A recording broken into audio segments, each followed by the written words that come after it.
Sveiki, sveiki visi, su praėjusiam šventėm, su ateinančiom šventėm. Vis dar esame ypatingam laikotarpyje. Norėjau šiandien pasidalinti su jumis, kągi veikia žolininkai žiemą, kai yra labai šlapia, kai yra šalta. Apart to, kad aišku galima gamtoje daug ką daryti, bet mano pajautimai dabar mane atvedė prie kūrybos. Ir kadangi turiu už nugaros, matote daug, ir čia jeigu apsisukčiau dar yra visokių augalų, ten dėžėse taip pat. Ir čia yra tik tai dar dalis visokių džiovintų augalų, ekstraktų, visokių kitokių gaminių. Ir aš supratau, kad aš jau nebesusigaudau juose. Ir man reikia pasidaryti inventorizaciją. Kodėl dabar? Todėl, kad artėja pavasaris ir kadangi žoliauju ir auginu, stengiuosi auginti ir žoliauti atsakingai, todėl noriu pasižiūrėti, kokios atsargos dar yra pas mane ir kokių jų man reikės šiai vasarai ir pavasariui. Tai padeda stipriai, perkratyti kiek ko reikia ir kur paskirstyti savo laiką ir energiją ir kaip neprisižaliauti ir neprisikaupti to, ko nereikia, taip skriaudžiant gamtą. Tai tuo pačiu pasidalinsiu, kaip man čia kilo mintis dar pakūrybinti tą inventorizaciją, nes tai nėra mėgiamiausias darbas ir tai nėra toksai labai linksmas darbas tiesiog sėdėti ir rašyti. Bet sugalvojau, kad galima padaryti tai įdomiai. Tai štai, mėlėjai, keletas mano kelių dienų kūrybinio darbo.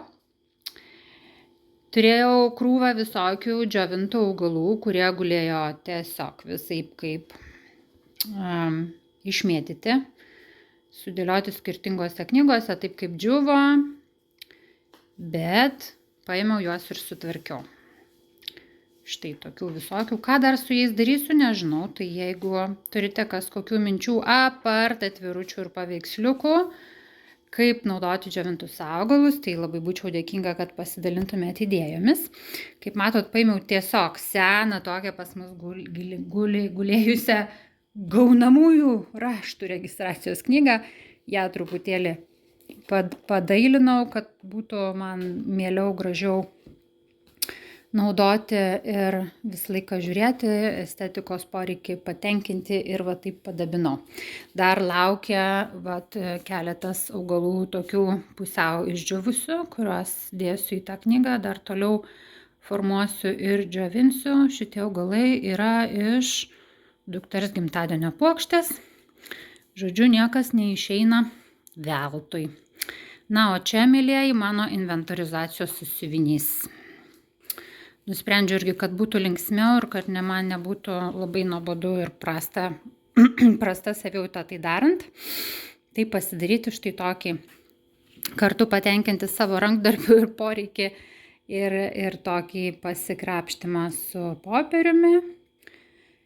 Tai štai tokia lentelė, nežinau, ar jinai man pasiteisins, bet pabandysiu, pradėsiu nuo tokios. Kaip matot, jinai gali čia išsitraukti ir įsidėti, o po to žiūrėsiu. Ką čia sugalvojau, tai iš tikrųjų čia yra tokiem užrašams ir pastaboms, galbūt receptams kai kuriems, bet čia noriu suklijuoti, tokį pasidariau, dar turiu čia sočiai reikalų, noriu suklijuoti štai iš šio segtuvo tokias lenteles, kuriuose yra visa esminė informacija labai trumpai ir labai paprastai. Čia matot Materia Medica kurso 2 metų, beveik dar ne visa medžiaga yra tilpusi.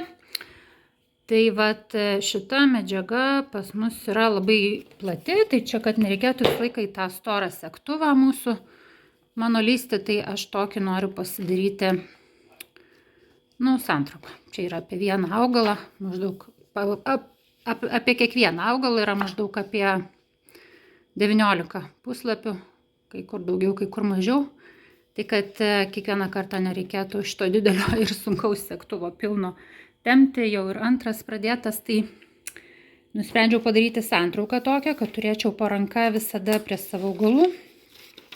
Čia taip pat galima dar įsidėti, kas yra reikalinga. Na, va, tai tokį savo smagumą pasidariau, kad galėčiau tai daryti bent jau estetiškai, maloniai ir smagiai.